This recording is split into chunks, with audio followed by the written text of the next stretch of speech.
and take you through a summary of Chapter 4 of the Judicial Commission of Inquiry into State Capture. Now, Chapter 4 is part 1 of the Commission's report. It's in part 1 of the report. Now, I've put this together specifically for public procurement practitioners and try to focus on those aspects that will be of interest to you. So what the Commission has done is issue part 1 of the report, and that contains 3 different volumes, part 1. Volume 1 is on SAA and the associated companies. Volume 2 is New Age. Volume 3 is SARS and public procurement in South Africa. And that is about 141 pages that the public procurement chapter focuses on. So there's actually 4 chapters, Volume 1, Chapter 1, Volume 2, Chapter 2, Volume 3, Chapter 3 is SARS, and Chapter 4 is Public Procurement in South Africa. Now, parts 2 and 3 are scheduled for distribution end of January, possibly into February. And at the moment, there is no summary of the entire report, but that is expected to be included in part 3. Some background to the Commission of Inquiry: appointed the Commission and the chairperson 9th of January 2018. The first hearing took place in August 2018. And very interesting that first person was the acting head of the Office of Supply Chain Management, Willie Matabule at the time. The last evidence was heard 12th of August 2021, when President Ramaphosa testified for the second time. 400 hearing days, more than 300 witnesses gave evidence, approximately 1,438 people and entities were implicated by evidence that led before the Commission. The official record of public hearings comprises 75,000 pages of transcribed oral evidence. I've been online on the State Capture Commission's website, and the transcribed oral evidence is all available there. So if you want to read through the 75,000 pages, it is available. The focus of part 1 was primarily in volume 1, SAA and related entities. Volume 2 was around the state entities that had the GUPTAs, or their entities that were involved in the New Age breakfast shows in particular. SARS was volume 2, and public procurement was chapter 4 was in volume 3. And that's the focus of what we're going to be going through now. So what are the different chapters or subsections within chapter 4? Just answers the question whether this is indeed in the mandate, whether public procurement is indeed in the mandate of the Commission, what the patterns of abuse are that they saw in the Commission's testimonies that were made in front of the Commission. The collapse of governance of state-owned enterprises, very interesting conclusions there and observations there. And then they really summarize those initial subsections with some preliminary observations. Very interesting topics follow. They ask the question whether the procurement system was prone to corruption before state capture. Very important question to answer. And then review the framework design for procurement that exists in national legislation. Summarize again and try and draw out of that the intractable problems that do exist. Very short discussion on 20 years of frustration, where some of the people that did testify in front of the Commission just sat back and just reflected on their years of frustration. The way forward is not very detailed, but includes a number of the recommendations. 2 of the main recommendations included in the way forward, but the real recommendations come through right towards the end. There are 10 of them, and I certainly will cover those. I'm going to run through this now. The chat is open. You're welcome to put some comments in the chat, and we'll give you a chance in about 30 minutes just to comment on what we've done, and then we'll we'll carry on and go through to the recommendations. Now, the intent of the discussion today is not necessarily to get into all the implications of what's been described in the report. There are a number of different initiatives that are taking place across the country that are starting to look into these in detail. The purpose of this session is to summarize what the report says, particularly what Chapter 4 of the report says. It kicks off just in answering the question about whether this is indeed in the mandate of the Commission, just by reflecting on the size of public procurement spend in the country. And they refer to William Matabula's estimate of 800 billion per year in that. So the Reserve Bank had a figure of 967 billion, and Willie's estimate there was about 800 billion. I am not sure whether this is accurate and whether this includes all the SOEs in particular. One reason why the Commission was established was to inquire into the working of public procurement in South Africa following widespread concerns that the system was rife with corruption. And these concerns reflected in certain of the Commission's terms of reference, and they go through what those terms of reference are. Commission shall inquire into, make findings, report on and make recommendations concerning the following: guided by the Public Protector's state of capture report, the Constitution, relevant legislation, etc. And they go through and just pick out those aspects of the terms of reference of the Commission that relate to public procurement. I'm not going to go through all of those now, but one of the reasons the Commission was established was to inquire whether public procurement in South Africa has widespread concerns and that it was rife with corruption. In summary, one of the tasks of the Commission is to assess the impact of corruption, including fraud and undue influence on public procurement, and to make recommendations to curb irregularities and the corrupt manipulation of the procurement system. So in summary, that is one of the main tasks of the Commission, and really concluding that public procurement is smack bang in the middle of their brief, and this certainly is a focus and a mandate of the Commission. What they then do is go through the patterns of abuse that they observed in the procurement cycle, and they start off with a pre-tendering phase and then go through and just pick out in the pre-tendering phase those observations and the basis of those observations that they made. The procurement of goods services which are not needed or not intended to be supplied and are duplication of contracts was the first abuse point that they raised. They referred to testimony at Transnet, Eskom, Free State Provincial Government, SARS, and the City of Johannesburg, buying stuff that was not needed, not intended to be used, and at times duplication of other contracts. Frivolous use of the deviation policy, and specifically 16A 6.4. This was based on William Matabula's testimony as well as what they saw in the Free State Provincial Government. And then the abuse of confinements, really confining a contract to an entity or entities. They spoke here about Transnet's confinement of multiple deals to McKinsey, Eskom's confinement of multiple deals to McKinsey, Free State Provincial Government's confinement to Paras, and Transnet's confinement to the China South Rail. Those are the ones in the pre-tendering and the tendering phase. Spoke about parceling, really a nice definition that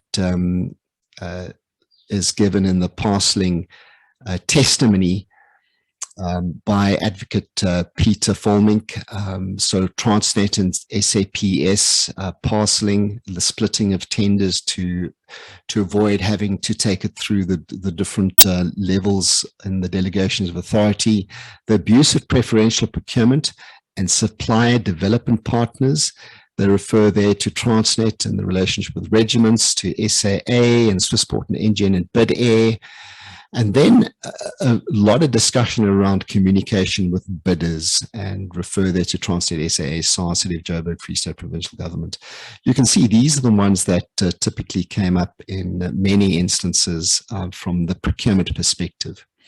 Post-award, there was really just one observation here on the post-award side, which is contract variations and expansions, talking here about Transnet, McKinsey, Regiments, Trillion, and also SARS and the multiple variations and expansions that existed there with Bain Consulting. Those are the patterns of abuse. Now, many of us would actually look at this and say, well, there's a lot more. They've basically summarized this based on what was presented at the commission. The next part goes into the collapse of government's state-owned enterprises, governance in state-owned enterprises. The patterns of abuse, which appear in every stage of procurement cycle, evidence multiple areas of near collapse in the procurement system. Those patterns by themselves do not tell the whole story by any means. What has happened in governance of state-owned enterprises need to be detailed separately in order to understand to what extent the procurement system has been rendered unfit for purpose. And then the commission goes into a bit of a conclusion. I'll take you through some examples shortly of what they talk through.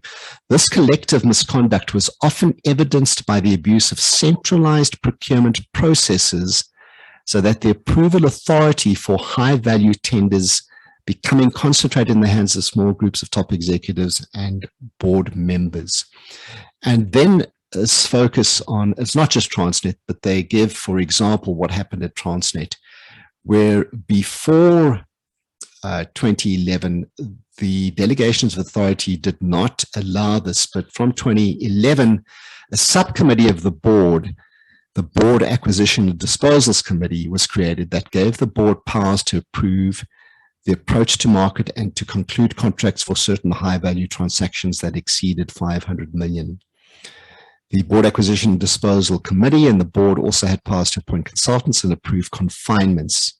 During 2012, the BADC and the board were given tender approval authority up to 2 billion and above 2 billion. So that moved from 500 to 2 billion and above 2 billion respectively. By 2016, these approval authorities had increased to 3 billion and above.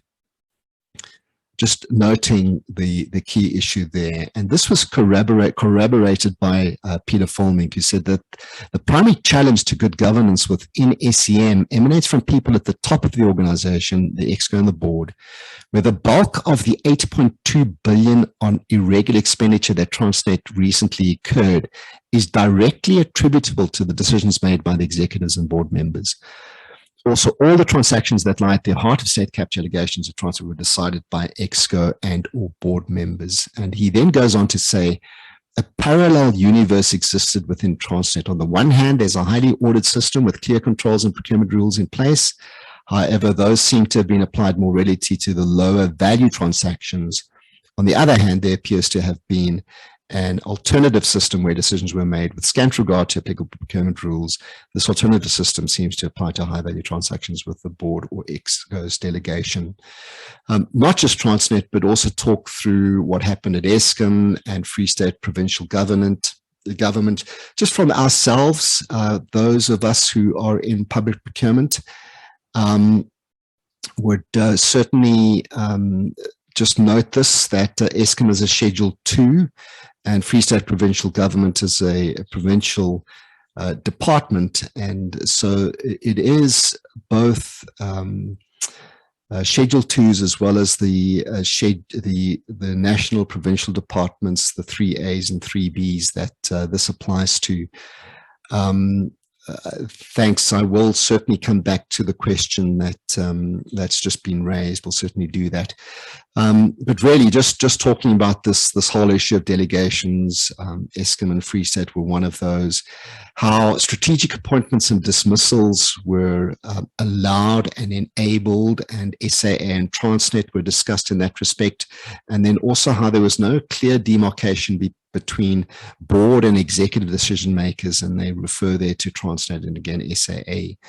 So really just talking about the collapse of governance in the SOEs. some of the preliminary observations, and I'll go through this, the next one, and then we'll just get some comments from you. The examples illustrate the involvement of senior government officials, including the former president and members of cabinet, in questionable relationships, to say the least. Misconduct permeates the boards of the SOEs and also implicated senior administrative officials. The private sector entities identified in the examples were active in forming and perpetuating irregular arrangements involving, and then goes through and lists McKinsey and Company with Transnet, Eskom, Trillion, and its relationship with Transnet, Regiments with Transnet, Bain and SARS, China South Rail and Transnet, and EOH in its relationship with the City of Johannesburg. So there you can see that local government as well was also brought into this. So you can see across the board that in public procurement that there certainly are issues, and that their observations and conclusions do not just relate to the Schedule 2s, for example, the Eskoms, the Transnets, the SABCs, but across the board. In most, if not all of these cases, the pattern of abuse extended through various stages of the procurement cycle, evidencing an embedded corrupt relationship. This was not just in the upfront or the contract stage of supply chain management.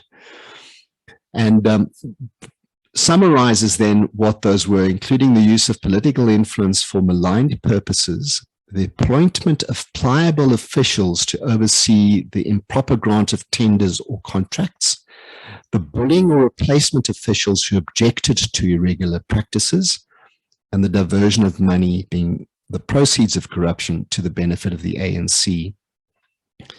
And goes on then to talk about, in the observations, the collapse of governance of the SOEs, very interesting, and we'll pick up on this as we go, the lack of transparency, the growth of a culture of impunity, and the ineffective nature of oversight.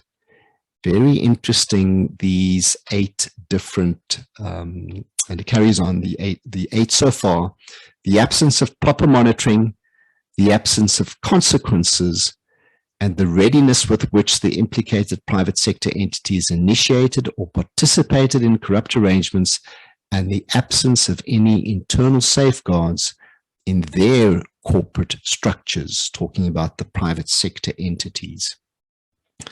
And I think those were the 11, if I'm not mistaken, yes, those were the 11 primary observations that they came through. Let's just quickly go through those again.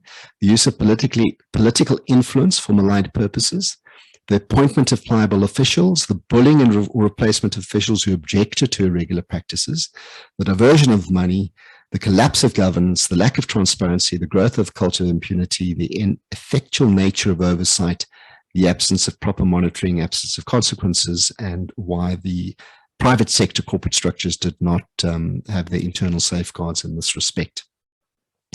Those are the primary observations. Let me just briefly jump into the next one, which was the procurement. Was the procurement system prone to corruption before state capture? And so trying to answer the question, is it just for the period of so-called state capture that there was a problem, or has the system always been this bad? The procurement system operated through a state tender board, 2002, and was therefore essentially a centralized procurement system, and remained so until about 2008. I think this is a little bit late. It was a bit earlier that we started decentralizing much of procurement. Since 2002, the procurement system has been changed and modified in significant respects. More particularly, the legislative framework which has been enacted to regulate procurement has been extensively expanded. Did these changes put an end to well-informed criticism of the system, or did these nonetheless persist?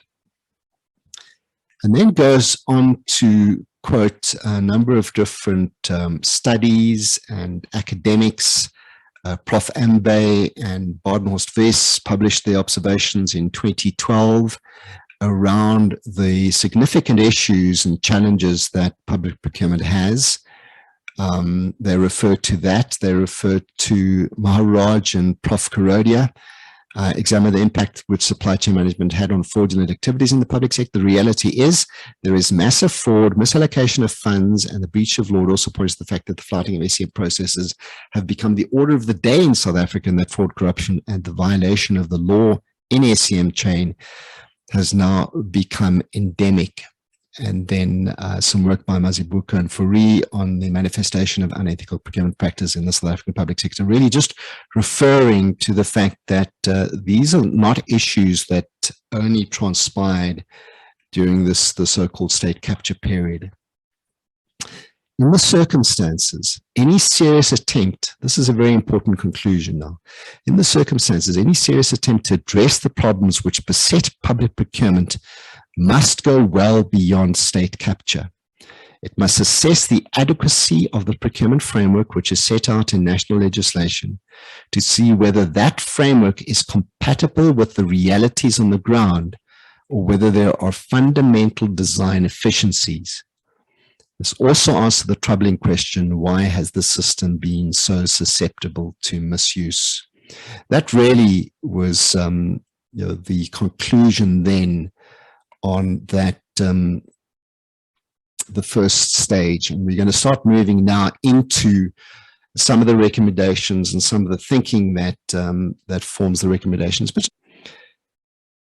what they then go through in the report is a review of the framework design of procurement and national legislation. And they selected examples, and the evidence overall show how poorly procurement system has been working in practice. Certainly in those organizations that they were looking at. The picture is one of a procurement system which is vulnerable to extensive patterns of abuse.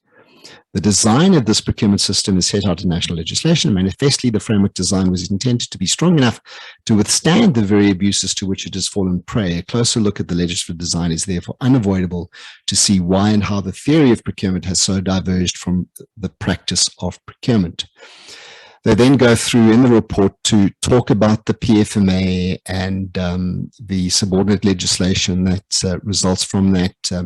They certainly recognize that the Schedule 2s, for example, the Eskoms, the Transnets, the SABCs do not have to implement 16A.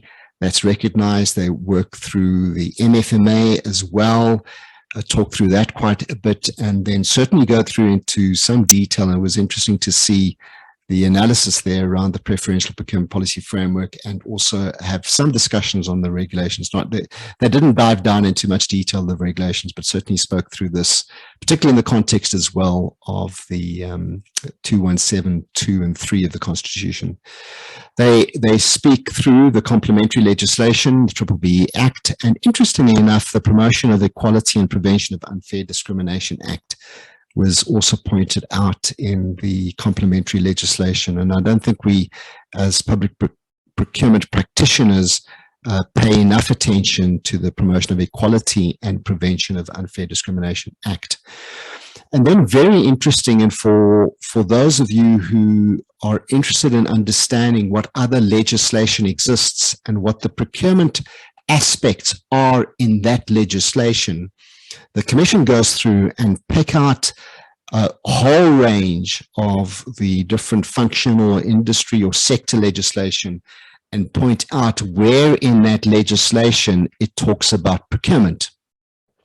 Nursing Act, the Health Professions Act, the Housing Act, the Disaster Management Act, all of these have got their own little procurement sections within them. And so they conclude then that the survey of legislation has tracked a complex legislative mosaic rather than a single comprehensive and easily accessible statement of the required overarching framework. The legislative treatment of procurement is either piecemeal or it is dealt with as a mere component part of a public financial management subject to general and not specific prescriptions.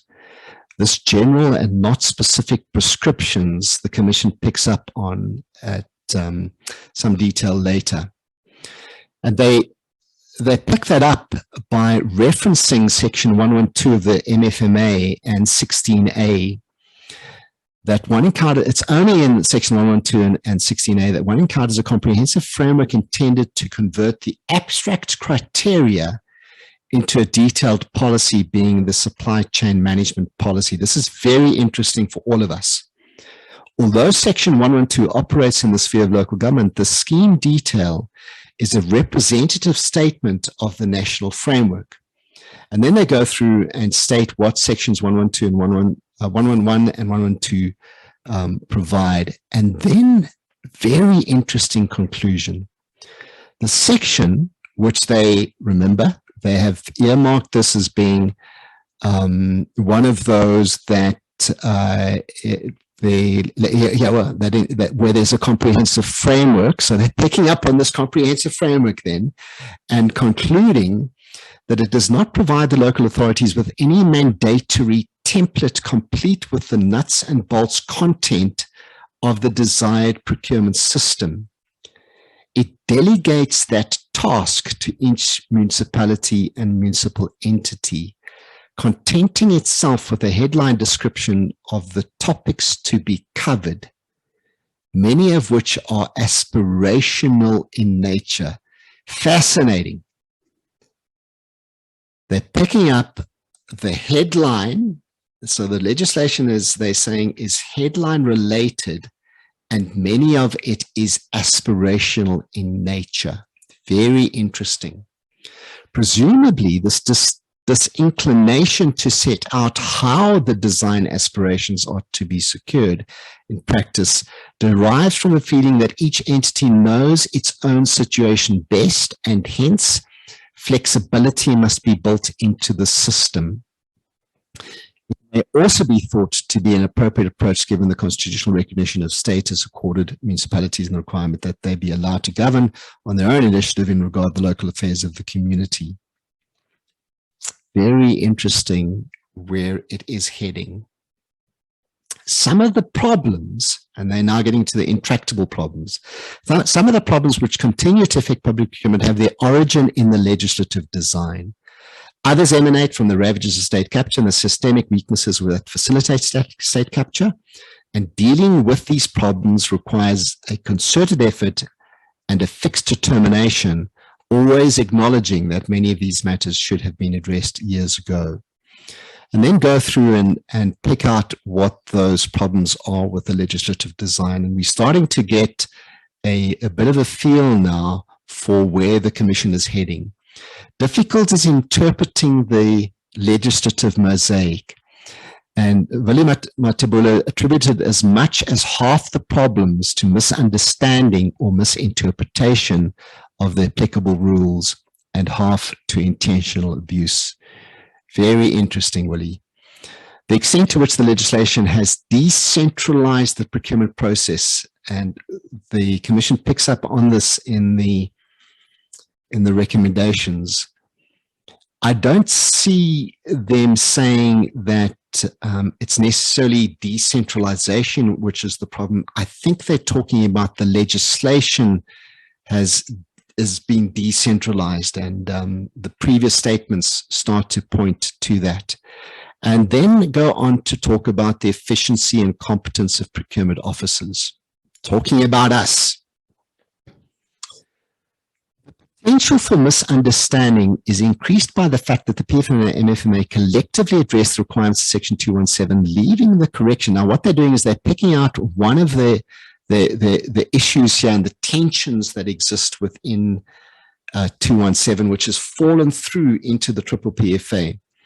Collecting the requirements of Section 2171, fair, equitable, transparent, competitive, cost effective, leaving the correction of the disparities of the past to be dealt with in separate legislation under the triple PFA.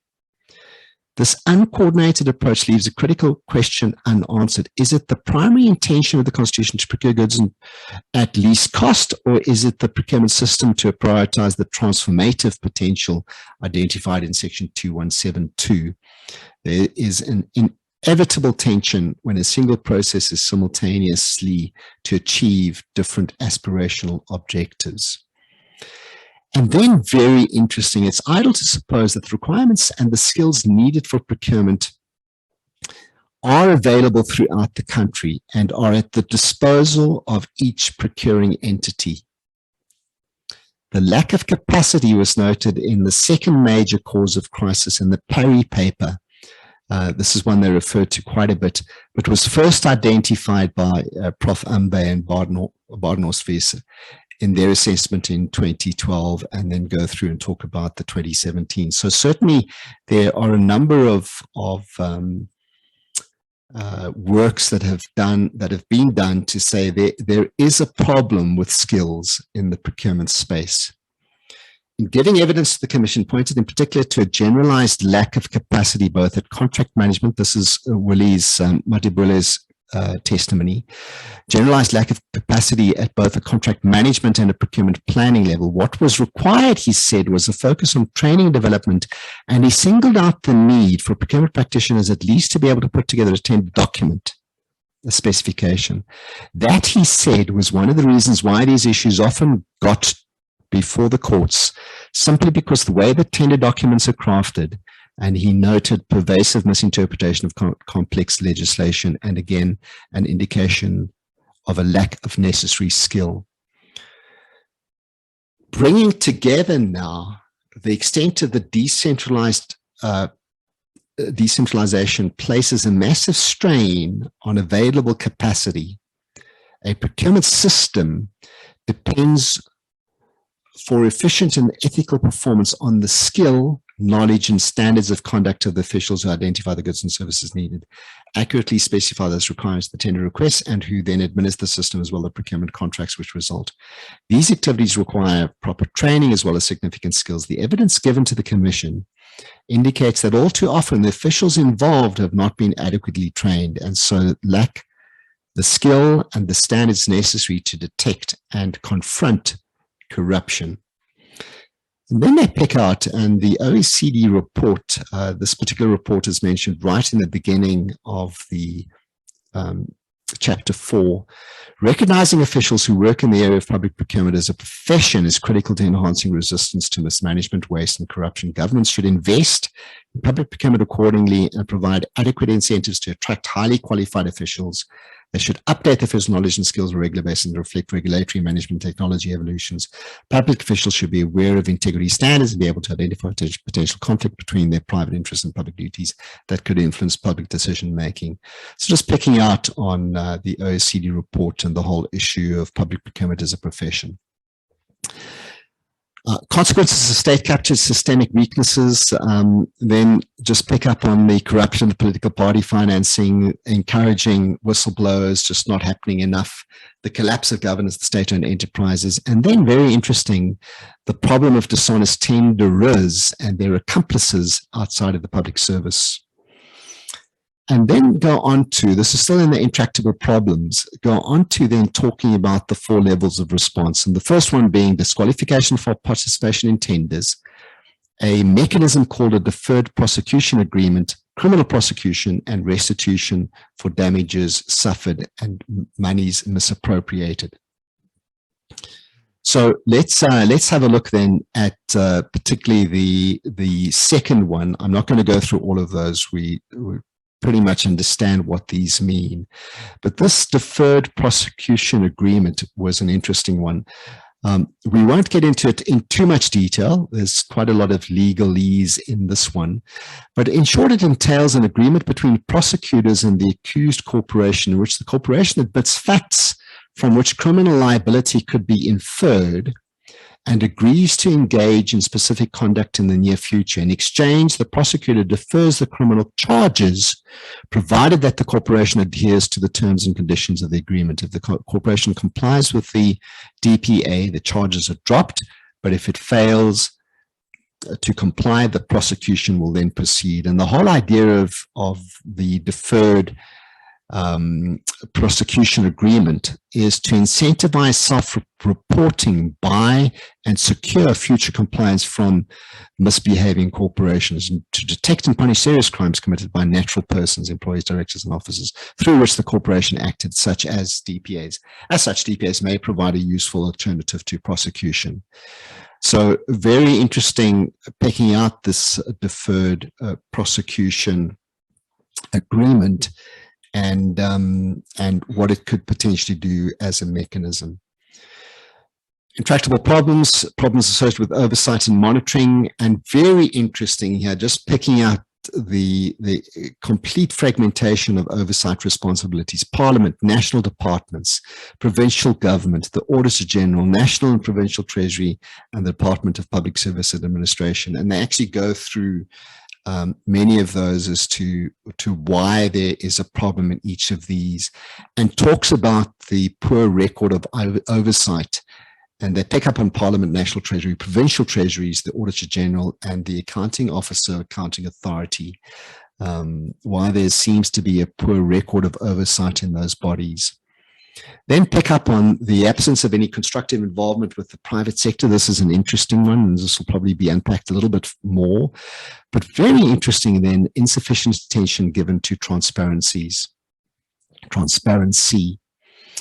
Whilst the legislation contains references to transparency, it does not provide clear and realistic rules for incorporation in any system design, and this needs to be addressed. And Henry and I have often spoken about this, and they pick up then specifically again on the OECD report on the Principles for Integrity in Public Procurement as an example of the kinds of rules that need to be included. The transparency requirements not confined to just the tendering phase of the procurement cycle, but through all decisions. So just pick up on the very wide relationship there. Where there's any deviation from competitive tendering, for example, that deviation must be justified and recorded in writing, provide the audit trail, and such deviation should accord in clear terms with preset requirements that would justify such deviation. I think many of us would look at this particular problem and say, but this is happening already. So I'm not sure we're going to necessarily solve it if that was it. The report then just reflects a little bit and picks up on Advocate Peter Folmink's perspectives and Temba Gordy, and just to share with you one paragraph from the report. He said that if he looks at scope as resolutions, and there are many where there is a call for action to be taken against officials who had not complied with legislation. However, he asked, how do you get things right if there's no consequences? And he was talking about the accounting officers and authorities in the first instance, but also executive authorities, the ministers, the MECs, who all these reports speak of persistent non-compliance, but no action ever taken against them. And said it's shameful that ministers and accounting officers, authorities and authority could not deal with corruption. Just a part of the frustration. I'm not going to go into any more in this section, but just jump into then the way forward. The realization that public procurement sector cannot defend itself against those who control the levers of political and state power. So just recognizing that the recommendations have to realize and have to consider this. Very interesting that the public procurement sector cannot defend itself against those who control the levers of political and state power. The excessive decentralization of our sprawling procurement system, which has outrun the collective capacity to manage or operate it efficiently. Again, based on their observations. The absence of the robust, detailed, and intrusive monitoring of the system undoubtedly facilitates corruption and efficiency and helps to mask abuse. The exclusion of meaningful private sector involvement in formulating policy and the implementation of policy weakens the procurement system, lessens its transparency, and facilitates corruption. I didn't pick out in the early parts of the report the basis for this, but it's mentioned a few times about private sector involvement in formulating policy. The absence of accountability makes the system unworkable, corrupts those who operate within that system, and establishes and embeds criminal relationships involving commercial entities, public officials, and it implicates political party funding.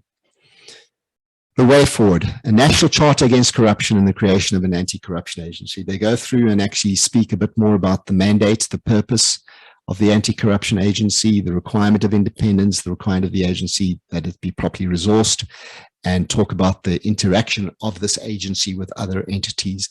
The way forward is I think, an incomplete section. It just talks about these two aspects, ends the way forward subsection with the creation of the anti-corruption agency, and then jumps into the recommendations. And in the recommendations, and there are 10 of them, the National Charter Against Corruption being number 1. Number 2, the establishment of an independent agency against corruption in public procurement. And you can see now that when they're talking about this anti-corruption agency, that it is very specific to public procurement. Recommendation 3 is protection for whistleblowers. I'll go through each one of these in a little bit more detail where there is detail. The implementation of this mechanism of a deferred prosecution agreement, the creation of a procurement officer's profession, the enhancement of transparency, the protection of accounting officers and authorities who are acting in good faith, the suggested amendment to the Prevention and Combating of Corrupt Activities Act, the amendment to the Political Party Funding Act, and then recommendation 10 is not detailed, but some interesting things around enactment of revised legislation. Let's have a look at the National Charter Against Corruption. That government, in consultation with the business sector, prepare and publish a national charter against corruption in public procurement. Such charter to include a code of conduct setting out the ethical standards which apply in the procurement of goods and services for the public. Every procurement officer in the public service shall, on assuming duty, be required to sign a commitment to observe and uphold the terms of the National Charter. Every natural or juristic person tendering or contracting to supply goods or services by way of public procurement must sign a like commitment to uphold and to adhere to the terms of the Charter and its code of conduct. Some of us might look at this and say, well, we do already sign a code of conduct for supply chain management. A little bit different in here in that they're talking about this really being having legal status and affected by an act of parliament. And interesting, that being the first one. I think that ourselves in public procurement, as professionals in public procurement, probably want to unpack this a little bit more and see if there's anything that we'd like to give some feedback to the Commission on this particular point in particular. Recommendation 2 is the establishment of the independent agency against corruption in public procurement. And talk about the government introduced legislation for the establishment of an independent public procurement agency. Very interesting. As an independent body subject only to Constitution and law. This has got massive implications when it comes to the draft public procurement bill and the recommendations in the draft public procurement bill. And that this has jurisdiction throughout South Africa, that it must be impartial, perform its functions without fear of favor, and then they go through and actually describe the financing of this particular constitutional entity. They're suggesting this be a constitutional entity. Very interesting.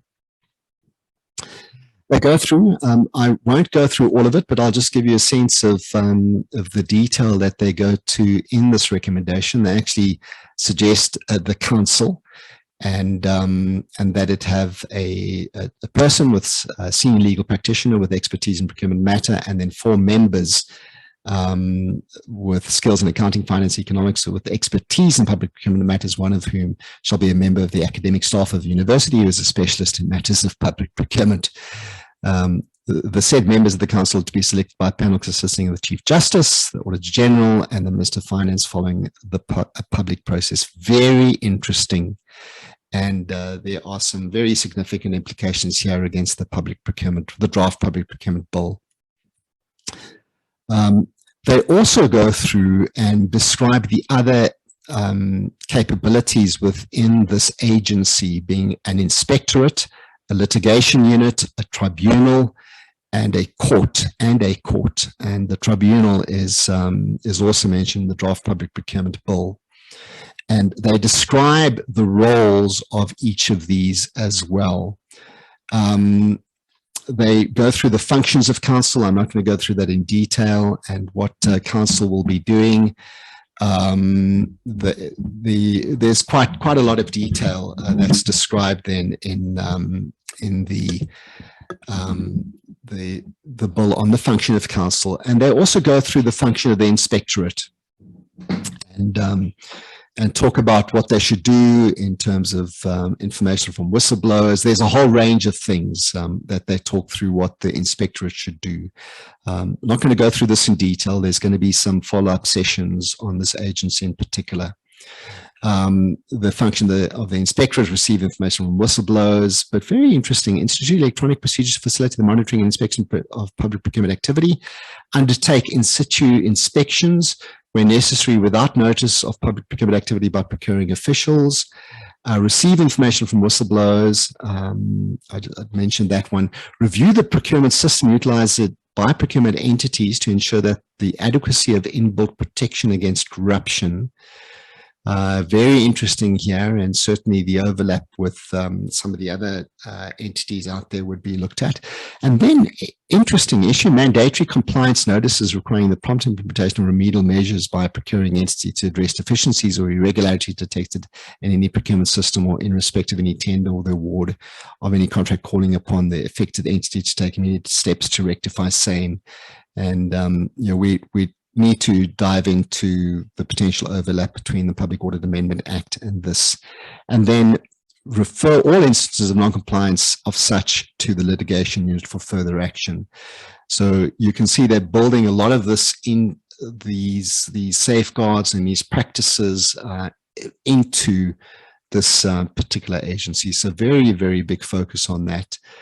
Promptly investigate certain circumstances, investigate all complaints concerning corruption made by tenderers or other informants, and refer matters arising from such to the tribunal. So very interesting.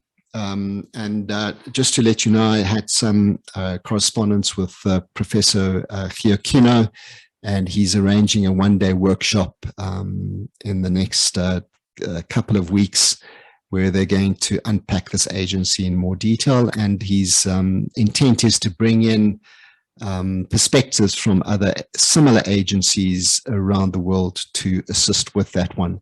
I'm going to quickly run through the other recommendations. It's not as long as the one that I've just spoken about here. And yeah, interesting points there, Abigail and France will pick up on those shortly. Let's just talk about protection of whistleblowers, ensure that any person disclosing information to reveal corruption, fraud, and undue influence public procurement be accorded the protection stipulated in Article 32 of the UN Convention Against Corruption, and then identifying the inspectorate of the agency as the correct channel for making of such disclosure. Very interesting. And then authorizing the litigation unit of the agency to incentivize such disclosure. And you can see here that the Commission is placing a lot on this agency, and many of their recommendations are linked to the agency and the different units within the agency. The Deferred Prosecution Agreement, they go through that. They talk about there's a need to introduce legislation for this Deferred Prosecution Agreement and describe some of the conditions in that respect. Won't dive into that in any further detail, but certainly that is one of those. And there is the one around the creation of a procurement officer's profession. And there's not a lot of detail. But it's recommended that consideration be given to enacting legislation that will establish a professional body to which all officials who work in the area of public procurement should belong.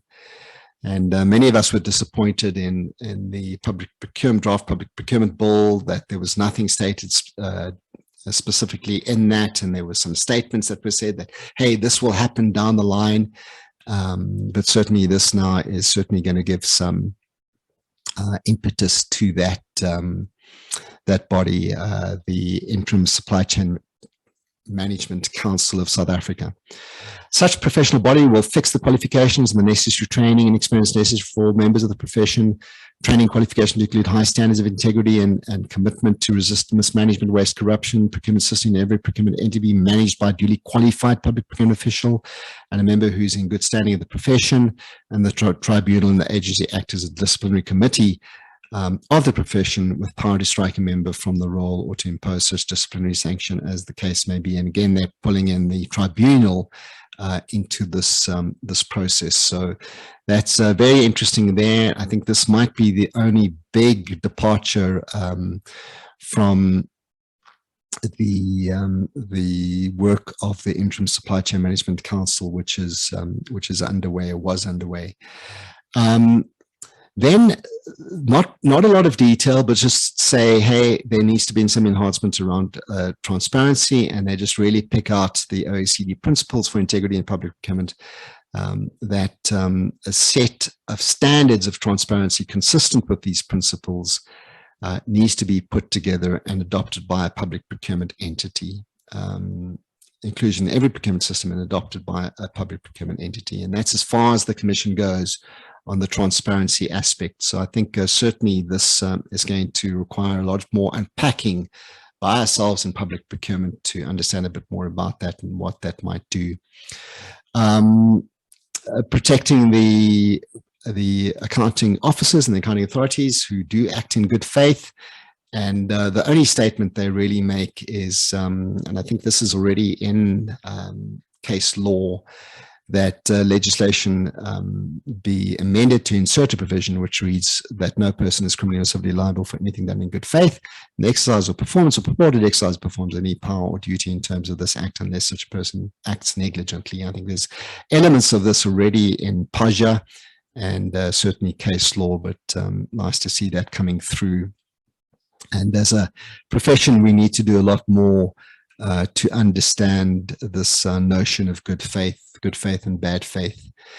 They recommend specific changes to the Prevention and Combating of Corrupt Activities Act. I'm not going to go through that in detail, but certainly pick up on that. And the Commission is very scathing of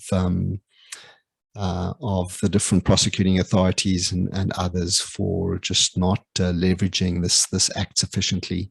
They recommend a change to the Party Funding Act, and then the last part, recommendation 10, is consideration to be given to enactment for legislation 4. The greatest centralization of public procurement in certain aspects, nothing more is given around that, but certainly a big question for consideration going forward. If you unpack the abuse legislation that the draft instruction that we went through 2 weeks ago, that is providing for greater decentralization of public procurement. And if you unpack the public procurement bill, it is also tending towards greater decentralization. So this is a big one that's going to need to be unpacked further. The better harmonization of the legislation applying to public procurement, we all know that, and that's why the draft public procurement bill was put out, was to harmonize that legislation. I think there certainly will be changes because there were some points that were made in the Commission's report, which I did not see in the draft public procurement bill. The better guidance of public procurement officials in applying legislation governing public procurement, better guidance of public procurement officials in applying the legislation governing public procurement. And this is going to be a big one as well in the context of the public procurement bill, because the public procurement bill is suggesting that that the regulator be established and that the regulator is independent. But if you were to look at our process at the moment, I need to be careful I don't get too detailed into the implications of this. But if you look at our system at the moment, there's a lot of requests that emanate from public entities to National Treasury asking for guidance.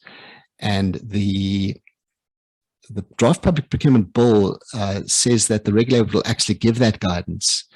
But then when there's a problem that happens and the decision is challenged, it's going to go all the way back up then to the regulator.